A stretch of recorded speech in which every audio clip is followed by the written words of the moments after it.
Hello and welcome to more Pokemon Alpha Sapphire, the Delta episode. Well, I think we have to head off to Granite Cave, so let's fly over to Dewford. And we could just walk there and swim there and surf there, but I think that flying is going to be a little bit easier. Also guys, I want to mention that I'm probably going to record the rest of the Delta episode today. It might be in a few parts. I'll stick to my usual 15 to 20 minute videos, but I am going to record the whole thing today, so just keep that in mind. And before we get into Granite Cave, there's been a lot of people, especially one guy in particular, that's been really requesting me to use the Aeon Flute. So let me go see if I can find that. Might be a key item, actually. So let's go find that, and we'll actually use it finally. Where is it? There it is. It says a flute that can be summoned to use Latios or Latios no matter where you are. So let me use that and see what exactly that means. Oh, right, there's Latios, guys. So I guess we could have done this a long time ago. I'm not sure about that. But we also Mega Evolved into an airplane. So that is pretty sick. So now if we want to fly, I guess we can do this as an option. You can see us on the map up there. I think the Soaring thing also is connected to some other things like legendaries or something. I'm not entirely sure about that. But here's just a quick view of the map in 3D, guys. I think this is pretty sick. And I might explore a little bit more with this later. But for now, I think we're going to stay to the point. And we're going to go back to Dewford and actually look inside Granite Cave. But very cool, dude. I love this feature. I like that we get to see the entire world in 3D. It really makes the world feel so much more vast and everything, so I really dig that a lot. Very nice feature, and it makes me very excited to see the future of Pokemon, because now with the 3DS with Generation 6, we really get into some 3D, which we never had before. So can you guys just imagine the next handheld? I mean, it's probably going to be... I mean, assuming you have, like, the PS Vita, which is almost as good as a PS3, not quite, but it's definitely better than a PS2, for example. So, I'm pretty excited for the future of handheld gaming, as well as the future of Pokemon on those handhelds. I can only imagine how sick the next one's going to be. But anyways, let's get down to here. I forgot to use a repel apparently, so let me use that. Let's run away from this battle. Against the gosh dang Makuhita. I'm pretty sure this is the cave we need to be in at least. I might have actually gone to the wrong room. I think we have to go to the room where Steven was in before. So you know what? I'll meet you guys up there. I think it was right up this way, so I just went back up that ladder. And this should be the room. Ah, there she is. There's Zinnia. And she has her Whismur. I forgot its nickname already. I'm terrible with that stuff. I am really genuinely awful with names, guys. I don't know why I'm so bad at them, but it's one of my things. So she's looking at the cave paintings of Kyogre. Well, seems like it's true. It really is just like the wall painting there. This one shows Primal Reversion, while that one shows Mega Evolution. I guess that proves it once and for all. Our great ancestors once lived here, too. The ancestors who passed down through the knowledge... down through me the knowledge of how to protect the world. How to avert the threat that will appear from space, as long as was foretold. From a place higher even than the heavens. Mom? Is that her mom or something? What is it, Aster? That's the name, Aster. Okay, we got it. Ooh. Hey, Zinnia. I'm here to stop you for some reason. We do seem to mean an awful lot, Psycho. Are you also interested in this old painting? Yeah, maybe. Are you here for the other? For one of the Meteorite shards that can serve as a source of power from the legendary Pokemon that lives in the heavens above. Either way, you know I adore you. That's it. I can't help it. I have to battle you. Oh, here we go. Yeah, I guess we can battle. I'm not entirely healed up, but we'll do it anyways. So we have Nimbus up front. I guess we're just gonna go for it, guys. So here we are against Zinnia. It looks like she actually, wow, she has a crazy stance there. Kind of reminds me of, I don't know, very slightly reminds me of AZ, but anyways, let's go ahead and see if we can take down this, what, gosh dang, what's his name? Oh gosh, Tyrantrum. I'm so bad with names. Okay, let's see. I don't think anything I do here is going to be particularly good. I'll just use Dragon Pulse. We'll see if it's worth it at all. I might swap out here just to make things easier on myself. And, okay, that was actually pretty good. Sick. But they are going to do Stone Edge. That's going to hurt. That might kill me. And it does. Maybe I should have Mega Evolved. Oh, well. So I'll just go over to probably Tinky Winky. I think that'll be my best choice. Tinky Winky up to 52 right now, actually. I think Nimbus was only 51, and I think they are my lowest level at this point. But let's just go with a Ice Beam. I could go with Hydro Pump, but it might miss. But he's almost dead, so this should be enough. So get him. Yeah, there we go. So she only had 3 Pokemon. That one was level 55, which is pretty strong, but considering just 2 more, this shouldn't be too hard of a battle. And she's going to send out a Salamence, so Tinky Winky useful yet again. Awesome. And that might raise my stats. Check this out. Boom! Heck yeah, dude. Whenever I find something with Intimidate, it's going to raise that special attack, and Ice Beam is going to wreck them that much more. Just that much more. That's it. And one shot! Last Pokemon coming out. I'll probably just stay in here since I got that stat boost. Almost level 53 right now. Ooh, crud is 53. Sick. And coming out is Altaria, which is another thing that's going to get entirely wrecked by Ice Beam. Now you guys are starting to see the power of Ice Beam. Ice is a very good offensive type in my opinion, and it's really nice that we were able to get it. I had to go way out of my way to find it, but I think it was definitely worth it. So there we go, Zinnia is defeated. Tinky Winky just wrecking everything. I knew she was going to be a good addition to the team. Yes, that's it. That's just what I was looking for. What? Did I fall right into a trap? It's a trap. Nice, real nice, Psycho. I really felt that one. Full points to you. That settles it. You get this Meteor Shard as a reward. Oh, heck yeah, we did it, guys. So I think we might have to take that back to the guy in Rustboro. Oh, what's that? Hey, what was that? That glittering meteorite that you've got there. It sure gives off some vibes. I'd keep a tight hold on it if I were you, along with that shard I just gave you. I want to make a prediction, guys. This is not a spoiler because I have not seen anything about this game, so I don't really know. But I'm going to make a prediction. So if you guys don't want to even hear speculation, maybe you just skip ahead about 1 minute. But I'm predicting that the meteorite is going to turn out to be a Jirachi. And the reason I'm guessing that is in the Jirachi movie, which is, I think, the 6th Pokemon movie, Jirachi was hidden inside a meteorite. Also, I think the Pokemon from space is probably going to be Deoxys, because in the 7th movie, that was a Pokemon from space, and they're both Gen 3 Pokemon, so that would make sense. So, speculation over. Let's continue. We have Meteorite Shard, okay. If you're able to secure it, could you hurry up back to us at the Moss Deep Space Center? Okay, so we're actually not going to go back to Rustboro. We're going to go to Moss Deep. So I will meet you guys in Moss Deep City. Here we are at Moss Deep, just about to head to the Space Center, which I think is this building, right? Yes, it is. The closest place to deep space. Let's go inside. I've got a few girls right there. That is a very flat space. Whoa! Oh, sick! Look at that! Oh, yeah! Well, let's go and see if Steven's somewhere in here. I'm kind of surprised I never went inside this building before. I don't know why I didn't. Can we go up here? Aha, yes, I am indeed Psycho. Let me go upstairs. Thank you very much. Steven? Professor Cosmo, if I may interrupt you. Ah, Psycho, thank you for coming, and you brought the Meteorite Shard with you. Well done. So we gave him the Meteorite Shard, but we did not give him the actual Meteorite. I was rather surprised to learn that you knew the Professor. You really do seem to make connections everywhere you go. Now then, Professor, could I ask you to explain once more about the current plan? Indeed, please come this way. So, here are the plans. We got some exposition coming up, I betcha. I'll go full screen for this. I imagine that you've heard some of the situation from President Stone already. Our current plan involves using the infinity energy within our rocket, combined with the life energy of humans, found in keystones. We will start off by artificially replicating the massive energy that is triggered at the time of Mega Evolution. We will fire the energy produced from our rocket into space! And create a warp hole. Oh my goodness. By creating a warp hole in the path of the incoming meteoroid, we hope to be able to transport it somewhere far away from here. As a matter of fact, this technology already exists and has been incorporated in some of our commonly used devices. I think you know what I mean. Whoa! I'm guessing that this is probably not going to... Oh gosh, I hate the spinning panels. But I'm guessing that this plan is going to utterly fail. Yeah, where exactly is it going to be warped to? Well, we're not entirely sure, but we do have a device that links the warp holes. We've named it the link cable. There's no need to worry. Based on a theory, we can at least guarantee that we will be sending it to from our planet. However, we realize that we will need more energy than originally anticipated to control the link cable properly.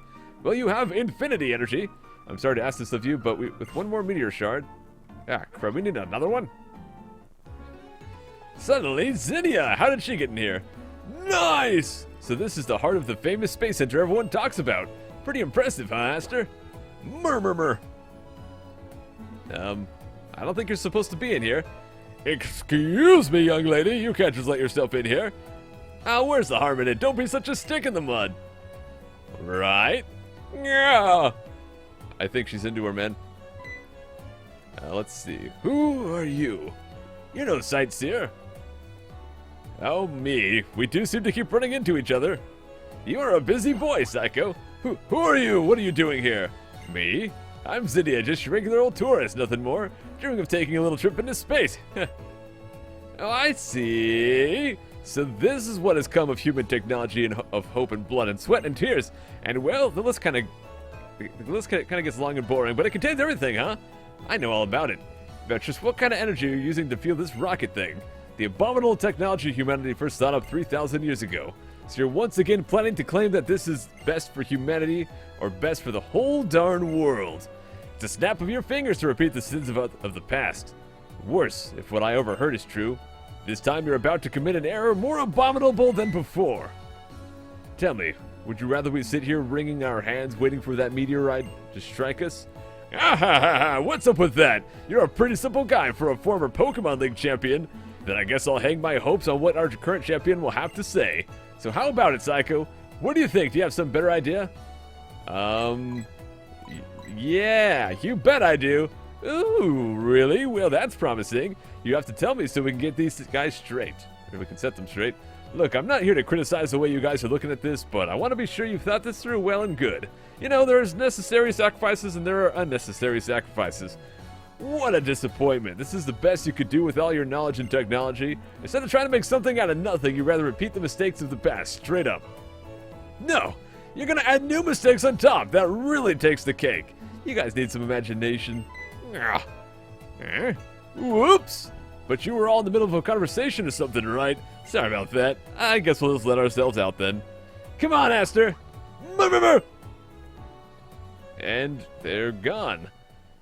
How do you guys feel about Zinnia's character? She definitely seems very assertive. Who was that woman? And the way she spoke to us. It's almost as if she came here for some kind of confirmation. And yet, I feel as though I should know her from somewhere. Maybe you do, Stephen. Professor, forgive me. I believe you were trying to tell us something before that woman interrupted us. Yes. You see, in order to complete the Whirlpool, you will need another Meteorite shard, an extremely pure one, and we should head to Granite Cave once again.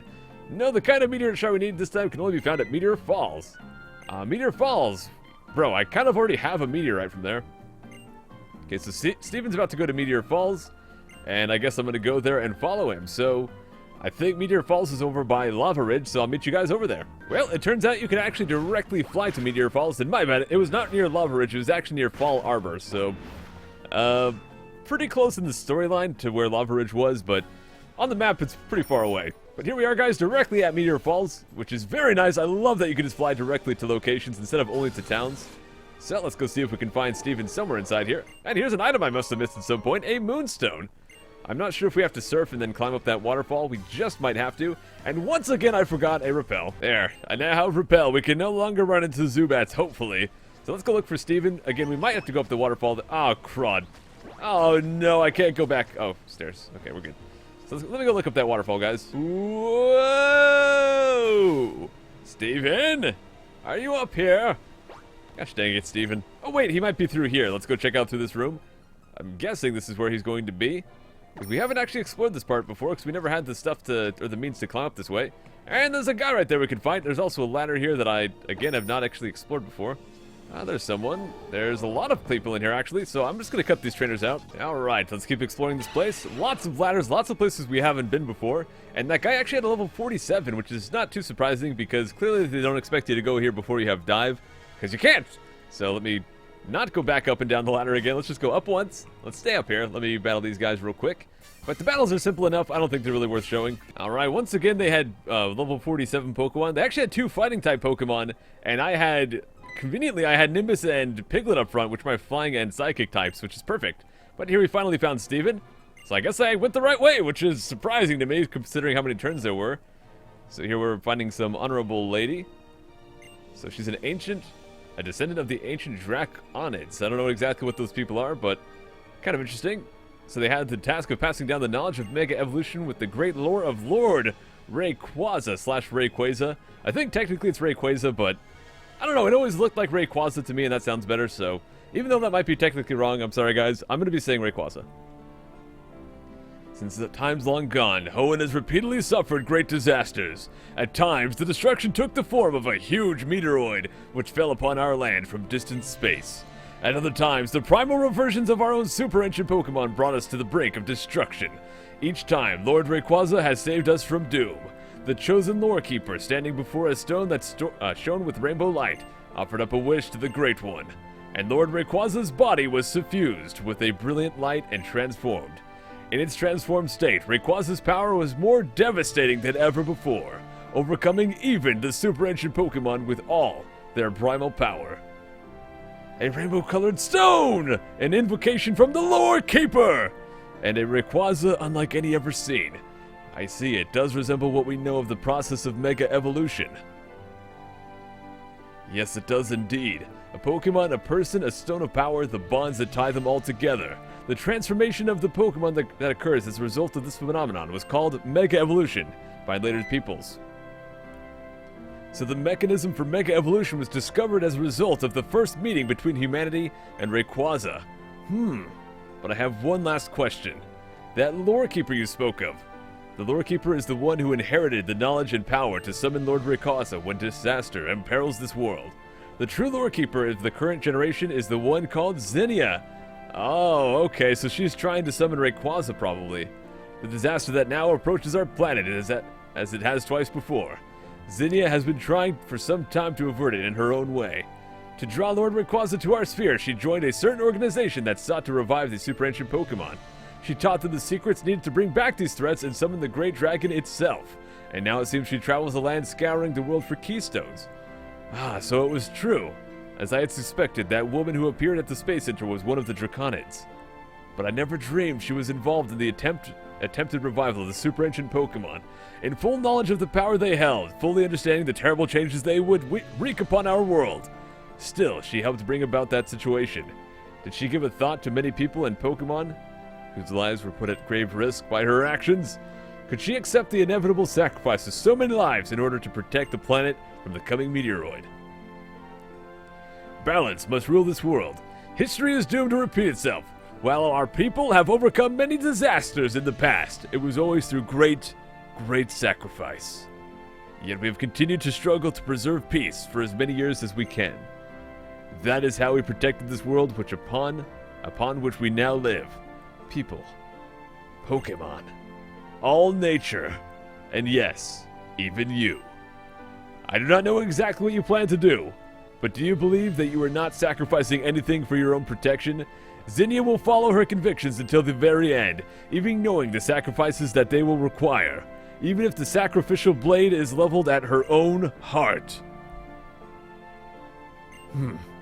Is that right? I understand.